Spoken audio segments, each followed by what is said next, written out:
तुम्ही तुमच्या मित्रांशी कोणत्या भाषेत बोलता? फेसबुकवर स्टेटस कोणत्या भाषेत लिहिता? ऑफिसमध्ये, बाजारात, सोसायटीत मराठीचा वापर होतो तरी किती? हीच ती आपली मराठी भाषा. आपली भाषा टिकवायची असेल तर तिला वापरावं लागेल. मराठीत बोला, मराठीत लिहा आणि अभिमानाने मराठी जपा. मराठी हे केवळ भाषा नाही, ती महाराष्ट्राच्या अस्मितेची ओळख आहे. हीच ती भाषा जिच्यातून शिवरायांच्या शिवगर्जना निनादल्या.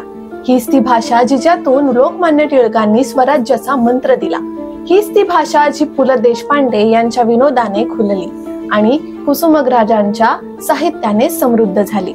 मराठी शाळेत शिकलेले विद्यार्थी जगभर यशस्वी होत आहेत. डॉक्टर बाबासाहेब आंबेडकर, पं भीमसेन जोशी, पु ल देशपांडे सगळ्यांनी मराठीत शिक्षण घेतलं. मग आपण आपल्या मुलांना मराठी शिकवायला का घाबरतो? मराठी माध्यम हे गुणवत्ता माध्यम आहे.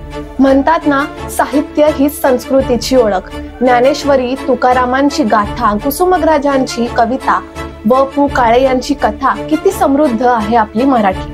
हीच ती भाषा जिच्यातून प्रेम, संघर्ष, वीरता आणि करुणा सारं काही व्यक्त करता येतं. आपली मराठी भाषा अमूल्य ठेवा. चला ती जपूया आणि पुढच्या पिढीपर्यंत पोहोचवूया.